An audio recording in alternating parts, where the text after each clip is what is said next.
Masih di Sapa Indonesia Malam bersama saya Friska Clarissa. DPR telah menerima surat Presiden mengenai usulan calon pengganti Panglima TNI Laksamana Yudo Margono. Presiden Jokowi mengusulkan nama Kasat Jenderal Agus Subianto sebagai calon tunggal Panglima TNI baru. DPR telah menerima surat Presiden atau Surpres tentang penunjukan Kepala Staf Angkatan Darat Jenderal Agus Subianto sebagai calon Panglima TNI.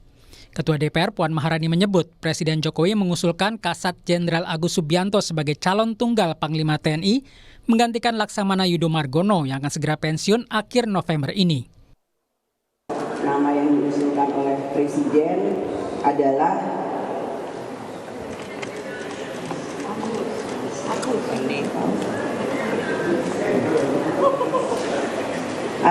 Jenderal TNI Agus Subianto SE MSI yang saat ini menjabat sebagai Kepala Staf Angkatan Darat.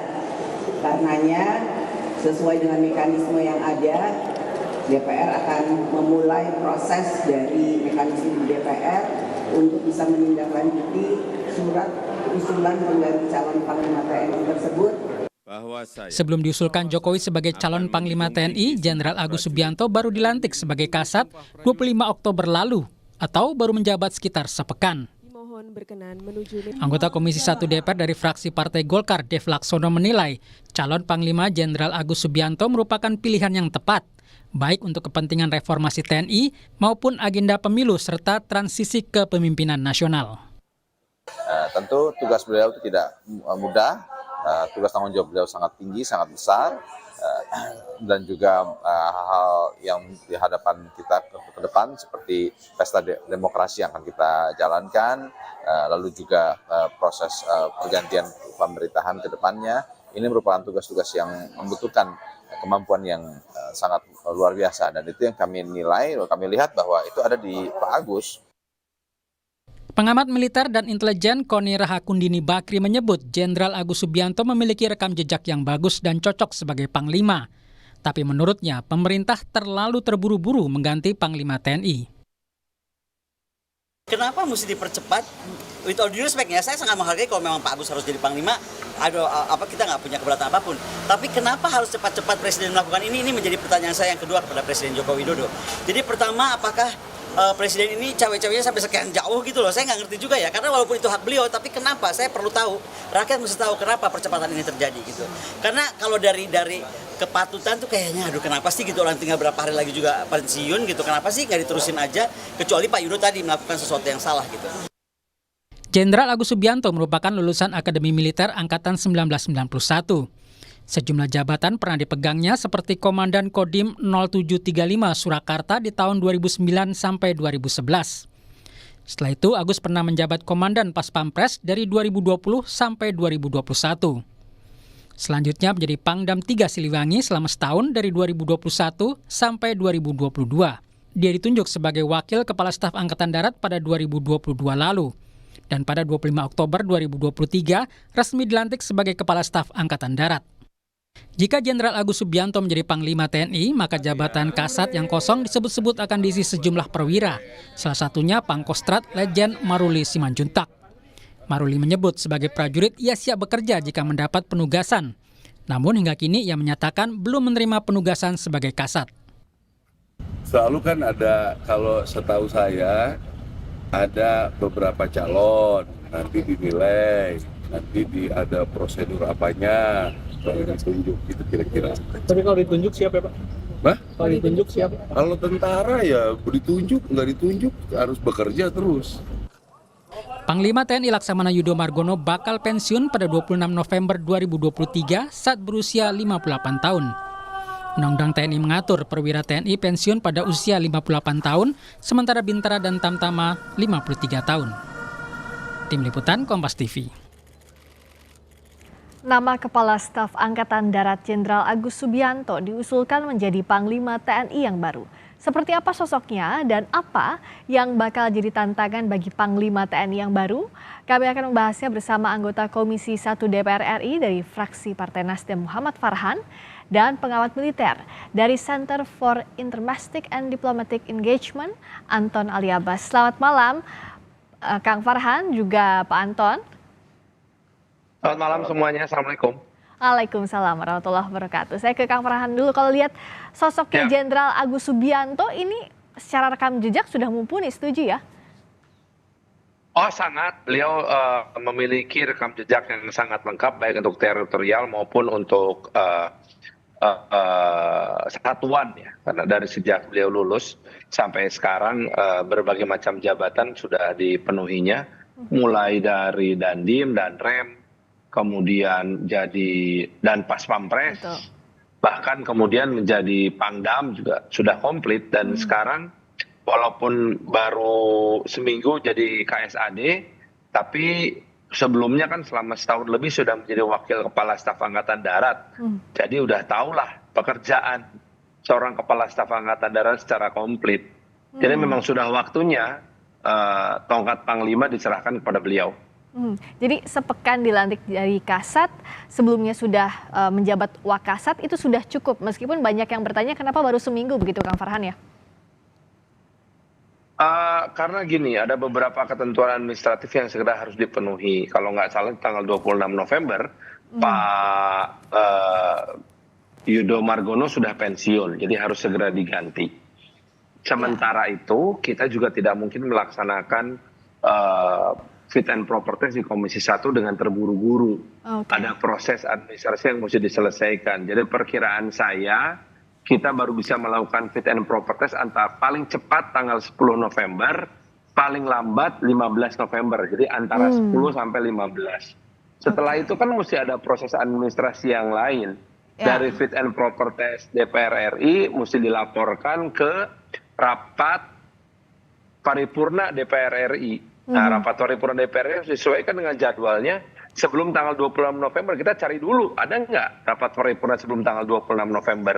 Setelah itu diajukan kepada Presiden, lalu Presiden akan menyetujuinya. Jadi harus sebelum tanggal 26 November sudah ada sertijab gitu loh.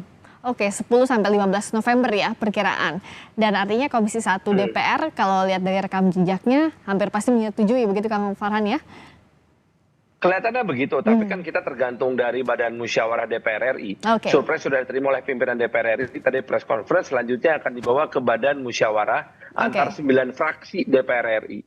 Setelah itu nanti setiap fraksi akan memberikan arahan kepada setiap anggota fraksi di Komisi 1. Oke, secara administrasi tadi sudah dijelaskan, sudah on track nanti ya antara 10 sampai 15 November. Tapi kalau Mas Anton lihat sosok Pak Agus Subianto, Jenderal Agus Subianto dari Danrem Solo dan Pas Pampres, Pangdam Siliwangi, Wakasat sampai Kasat, moncer karirnya. Bagaimana rekam jejak secara detailnya? Apakah menjadi salah satu Jenderal TNI yang paling pantas untuk menjabat Panglima TNI selain memang di lingkaran Pak Jokowi, Mas Anton?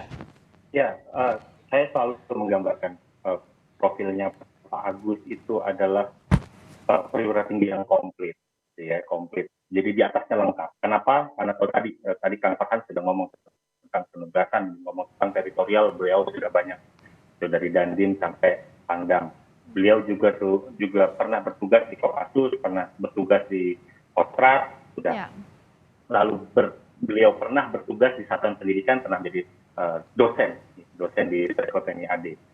Beliau juga dari sisi sudah pernah mengikuti pendidikan pengembangan umum, Setkot TNI AD, Setkot TNI, Lemhana, beliau sudah. Jadi kalau misalnya ditanya apakah ada yang meragukan kompetensi terkait riwayat penugasan, riwayat pekerjaan dari seorang Agus Subianto, tapi tidak ada. Gitu. Jadi beliau sudah jelas memenuhi kualifikasi dan kompetensi. Tidak ada yang dilompatin, tidak ada yang tidak pernah beliau hinggap. Gitu. Jadi itu satu. Tapi kenapa tadi saya bilang dia komplit? Karena dia pernah bertugas Pak Presiden, dia cukup lama dengan Pak Presiden, sehingga kemudian itu menjadi nilai tambah.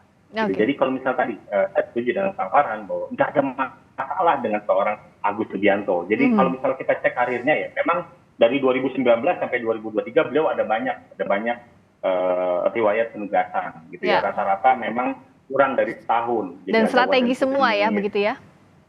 Strategi semua, tapi kemudian memang yang agak lama, tadi yang juga disoroti oleh Kang Farhan adalah di Wakasat. Di Wakasat beliau udah lebih dari 1 tahun. Gitu. Jadi kalau misalnya dari pengalaman tempur, pengalaman manajerial, lalu pendidikan, beliau sudah lewat semua. Gitu. Jadi saya pikir kalau untuk meragukan kompetensi kualifikasi dari seorang Agus Subianto memang kita tidak meragukan lagi.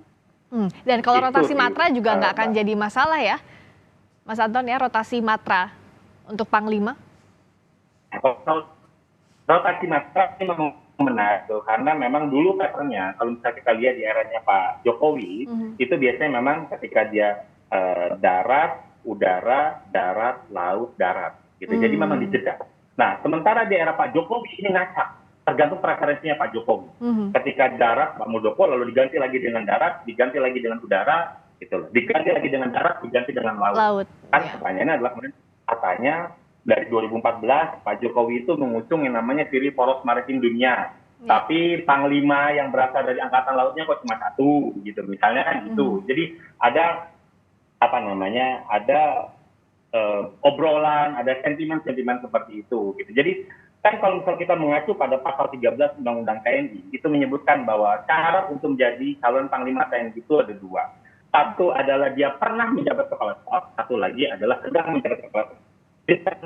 Saat ini itu udah 4 sebenarnya. Satu Pak Dudung belum pensiun, baru pensiun nanti per 30 November. Jadi 1 November ketika itu lewat. Gitu. Jadi memang kalau usia di TNI itu bukan ngikutin usia tanggal lahirnya, tapi di ujung bulannya, gitu. Karena gajinya udah di bawah full. Gitu. Itu Pak Dudung, bekas KSAD. Lalu Pak Agus, lalu ada Marsikal Fajar, KSAU, dan Pak Laksamana Ali, KSAL. Kalau misalnya Pak Dudung kurang dari sebulan pensiun, lalu Pak Marsikal Fajar ini April pensiun. Yang agak panjang adalah Pak Ali dan Pak Agus. Gitu. Memang. Jadi kalau misalnya ingin mendorong poros maritim dunia, tentu pilihannya pasti Pak Ali. Gitu. Karena apa? Karena laut sama laut ada masalah? Nggak ada masalah. Toh Pak Jokowi juga pernah menunjuk darat ke darat. Jadi ada patternnya sebenarnya. Jadi kalau di Pak Jokowi ini ya terserahnya Pak Jokowi aja. Jadi memang bagi saya ketika kita melihat preferensi dalam penunjukan kandidat Panglima TNI, yang saya tahu adalah preferensinya Pak Jokowi. Nah, bicara soal preferensi, bicara soal preferensi Pak Jokowi, Kang Farhan bagaimana untuk memilih Pak Agus Subianto ini, Jenderal Agus. Ditambah lagi ini kan momentumnya jelang pemilu 2024, ini yang harus dijaminkan bahwa TNI netral. Sebelumnya sudah disampaikan oleh Laksamana Yudho Margono, tapi di bawah Jenderal Agus Subianto bagaimana untuk menekankan ini kembali, Kang Farhan? Salah satu, ini kalau tadi bicara syarat formal udah beres ya. Syarat kompetensi juga sudah beres. Syarat politis nih sekarang. Syarat politis dari seorang Panglima TNI adalah memiliki loyalitas hanya kepada Panglima TNI. Panglima tertinggi TNI. Ya, kepada Panglima tertingginya loyalitasnya tidak boleh ditawar-tawar lagi. Harus gitu. Harus loyal, titik gitu. Kecuali Panglima tertinggi memberikan perintah kepada Panglima TNI untuk melaksanakan sebuah tugas yang bertentangan dengan konstitusi. Maka pada saat itu kewajiban Panglima TNI untuk mempertahankan konstitusi. Ya.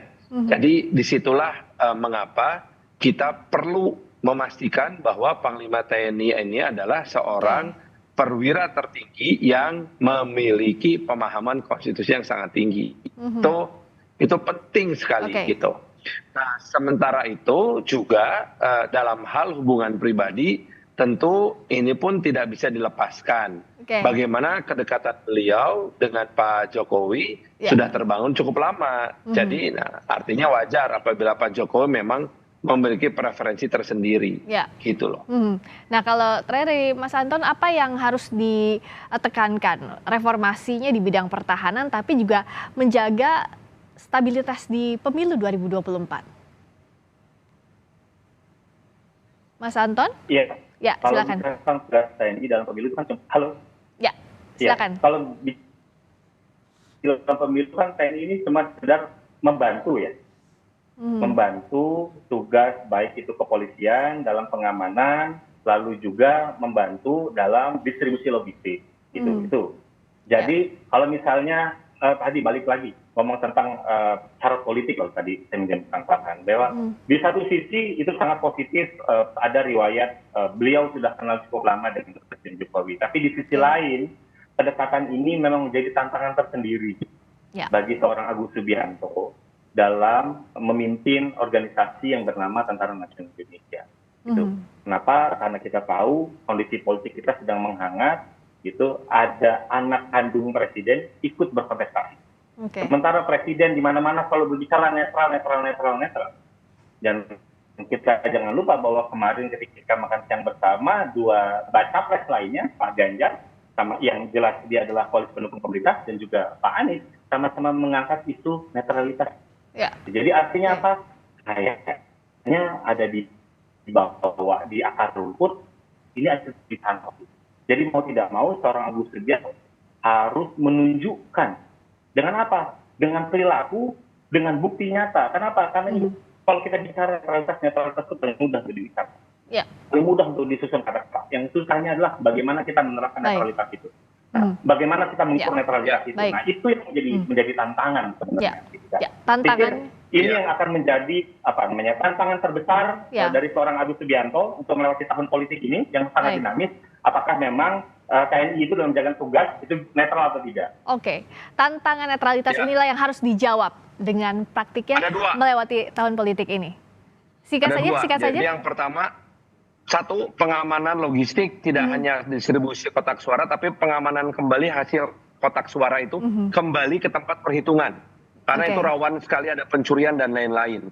Itu mesti dijaga oleh polisi dan TNI. Kedua adalah bagaimana sebetulnya Panglima TNI memanfaatkan berbagai macam informasi intelijen garis rumput, akar rumput yang dikumpulkan oleh para babinsa di level Danrem, dan Ramil, Dandim, dan Rem sampai ke Kodam dan ke Mabes TNI. Nah, ini informasi-informasi ini yang harus dijaga betul sebagai bentuk informasi untuk pengamanan, bukan untuk pemenangan salah satu calon. Nah, itu yang harus dijaga, amanahnya dijaga selama pemilu berlangsung nanti, karena ini jadi ajang pembuktian untuk Panglima baru. Terima kasih anggota Komisi 1 DPR, fraksi Nasdem, Muhammad Farhan. Kang Farhan, terima kasih. Juga pengamat militer dari Center for Intermastic and Diplomatic Engagement, Anton Ali Abbas. Mas Anton, terima kasih.